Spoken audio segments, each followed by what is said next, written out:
Hello, Ed Horrocks here, once more to demonstrate and prove yet another example of NatWest fraudulent abuse of power and trust, as demonstrated here in NatWest Criminality number 5, and proven within the pages of my book, Once Upon a Time in the NatWest. In a recent television interview with the Governor of the Bank of England, Mark Carney, Sky presenter Eamon Holmes referred to corrupt bankers as being rotten apples, a description with which Mark Carney appeared to agree. As we all know, the problem with rotten apples is that unless they are quickly removed from the barrel, they can contaminate the rest of the apples, resulting in the whole contents becoming equally rotten. My book, Once Upon a Time in the NatWest, contains a graphic and proven description of how the dishonest and criminal actions of one rotten apple, NatWest bank manager A.A. Hamilton, eventually contaminated not only several of his own NatWest colleagues and the bank's own legal team, but also more than one senior member of the UK judiciary. Although it is impossible to describe the whole contents of my book in this short video, this is basically how it first came about. Where two individuals act as co-guarantors for a third-party debt, if the co-guarantors then contribute unequal amounts towards repayment of the debt, the higher-paying guarantor is legally entitled to demand a contribution from the lower-paying guarantor to an amount equal to half of the difference between the contributions each has made. In this way, each co-guarantor will have contributed an exactly equal amount towards repayment of the debt they had equally co-guaranteed. It therefore follows that it is of the utmost importance that an accurate reckoning of exactly how much each guarantor paid towards repayment of the debt is established before either co-guarantor can make a claim against the other. In my own case, some years ago, I became a co-guarantor of a limited company overdraft debt, which eventually amounted to around £16,000. My co-guarantor was the managing director of the company, Mr. R. Heald. This company debt was with NatWest. Therefore, NatWest were entrusted with the control of all of the administration of the debt. The guarantee contract I entered into with NatWest contained a clause, Clause 6, which, as can be seen, specifically prohibits any guarantor from becoming a financial competitor of NatWest by seeking any contribution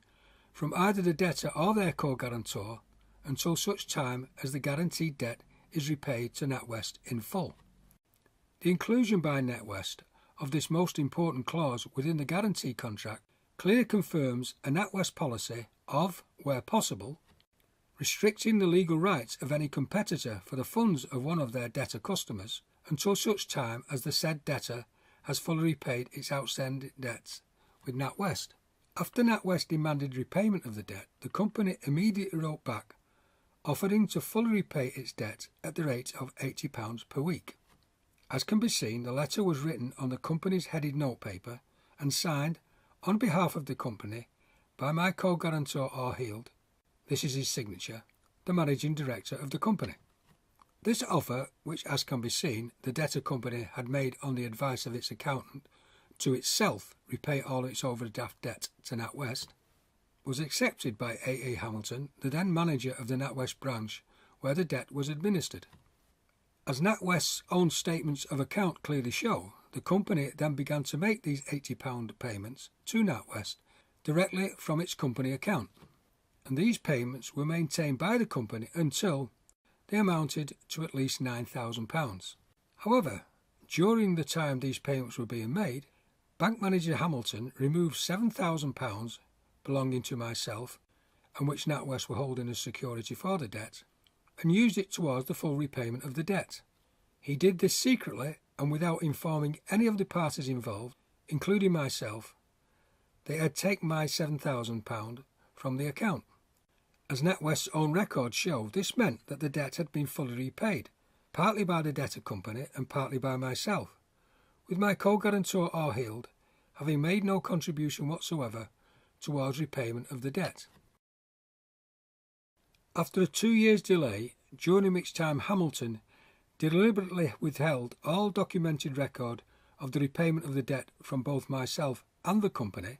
belatedly and then only after my wife had made a direct appeal to NatWest's then chairman Lord Boardman, I learned that Hamilton had secretly used my £7,000 towards repayment of the company debt. This situation left me a creditor of the company to the tune of £7,000. But as the company had ceased trading after selling off all of its assets, it was impossible for me to recover any of this sum from the company. Fortunately, as already described, this left me with the legal right to demand from my non-contributing guarantor or Heald the sum of £3,500. This being half the £7,000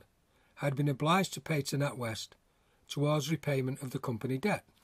Unfortunately for myself, my co-guarantor or Heald was personally heavily in debt to NatWest, whereas I had no debts whatsoever with NatWest. Therefore, it was in NatWest's financial interests, remember clause 6, to ensure that I could not become a competitor of NatWest by successfully claiming against the bank's debtor, my co-guarantor or Heald,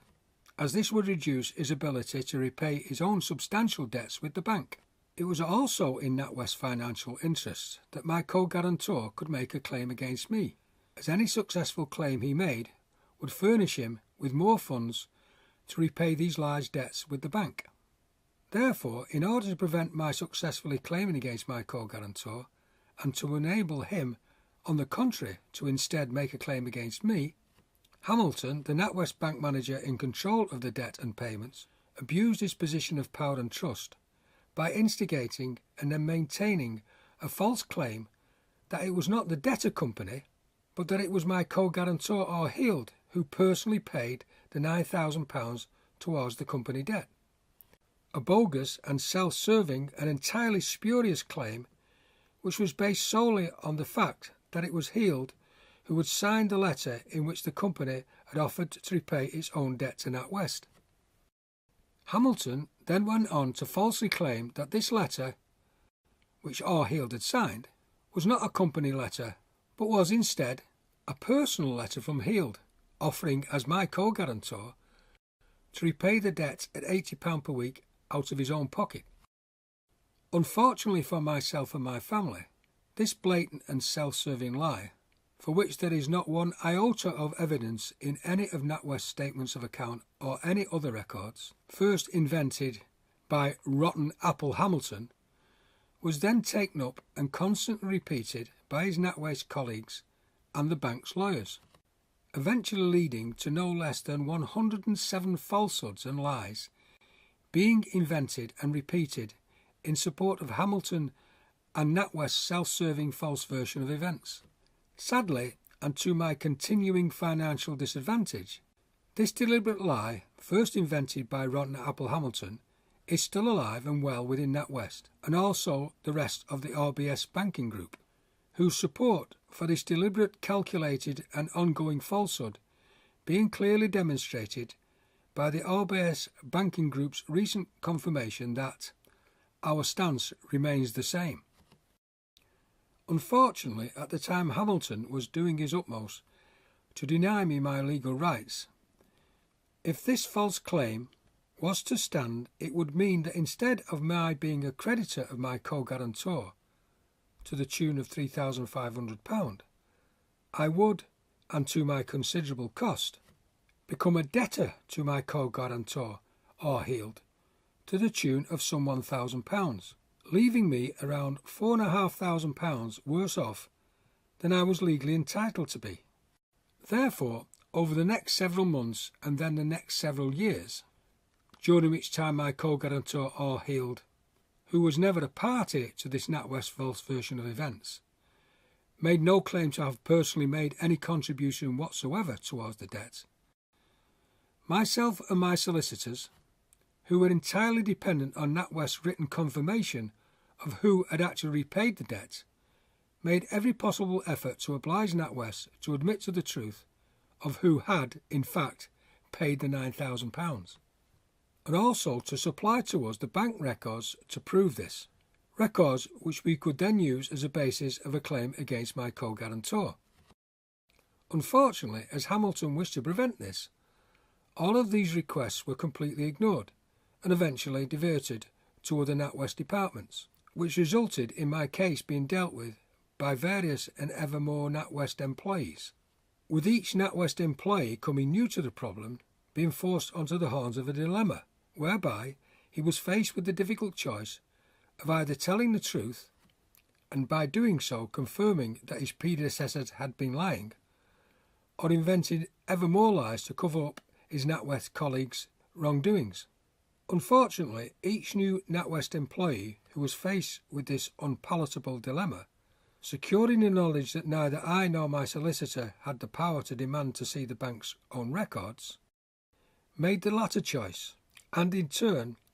added his own dishonest threads of untrue claims and assertions to the list of appalling lies within the ever-growing web of mistruths first instigated by Rotten Apple Hamilton and added to by his equally dishonest and ever-growing number of successors. However, by sheer persistence over a period of no less than 6 years, with the aid of several members of the House of Lords, who eventually shamed the then NatWest chairman Lord Boardman into instructing his subordinates to supply me with the relevant statements of account, I was eventually supplied by NatWest with some, but crucially not all, of the NatWest statements of account which dealt with the repayment of the debt I had been obliged to pay £7,000 towards. Fortunately, all these NatWest statements of account proved beyond doubt that virtually all of NatWest's version of the repayment of the debt was entirely fictitious, an indisputable and proven fact which I assumed would force NatWest to, at last, withdraw the bank's dishonest account of how the debt was actually repaid. Unfortunately, the NatWest officials who were dealing with the dispute were once more faced with the horns of a dilemma choice of either admitting to Hamilton's and his NatWest colleagues' past wrongdoings, or flying in the face of the bank's own records by creating ever more falsehoods to cover up the large number of earlier false information and barefaced lies which his dishonest predecessors had inflicted upon me. Once again, in true dishonest NatWest style, each made the latter choice, and so the web of deception, first instigated by Rotten Apple Hamilton, continued to grow, with every new lying thread of deception which his equally dishonest NatWest colleagues, who were now also, due to Hamilton's contamination, themselves rotten apples, now proceeded to invent in a dishonest and fraudulent attempt to hide the truth by muddying the waters even further. The most appalling and criminal act of NatWest senior manager R. Collinsworth was his creation and substitution of forged statements of account sheets, all of which are illustrated within my book and on my website, and are also fully described in YouTube video NatWest Criminality numbers 1 and 2. As is fully described and proven within my book Once Upon a Time in the NatWest, eventually, and over several more years of correspondence and legal action, these mistruths, misleading statements and barefaced lies, some of which were sworn to as perjured statements in support of NatWest and added to by members of the judiciary, eventually totaled 107, all of which are listed here, with the names clearly shown of the individuals who either invented or promulgated them. In conclusion, I would like to add that NatWest CEO Sir Philip Hampton, OBS CEO Ross McEwen, have each been supplied with copies of my book and been made fully aware of all of these documented and proven NatWest wrongdoings, but have each decided to take no action nor to make any comment other than to state their ongoing support for these NatWest acts of gross and multiple deception. I have also several times, and in his role as the UK banking regulator, brought this matter to the attention of Bank of England Governor Mark Carney. Unfortunately, despite his recent and repeated publicly made commitment to ensure that banking rotten apples are brought to book, Mark Carney has chosen to act as NatWest's tacit collaborator. Having made this inappropriate choice, the Bank of England have informed me that he has done nothing other than to order the shredding of a copy of my book, which in their naive hope of his help I had sent to him, after he had first ordered the illegal photocopying of all of its copyrighted, protected contents, as described and proved within the pages of my book Once Upon a Time in the NatWest. All of these NatWest deliberate and self-serving lies and falsehoods brought about the result that despite many years of effort and court action, all of which is fully described within the pages of my book, I was never able to recover a single penny of the money I was legally entitled to receive, which of course was Hamilton's self-serving intention when he had first begun to lie. nor have I been able to oblige NatWest to acknowledge and rectify the abuse of power and trust to which NatWest have subjected myself and my family over so many years, damaging wrongdoings which are still in force to this day, and which I will continue to publicise and protest against until NatWest recognise and rectify them, in order that present and future guarantors of NatWest and the rest of the RBS banking group do not have to suffer the numerous and ruinous wrongdoings inflicted upon myself and my family by these corrupt members of the UK banking industry. For further information, please go to my website www.hhpublishing.co.uk, where you will see indisputable evidence of numerous examples of NatWest fraudulent and criminal abuse of power and trust, which I describe and prove within the pages of my book Once Upon a Time in the NatWest.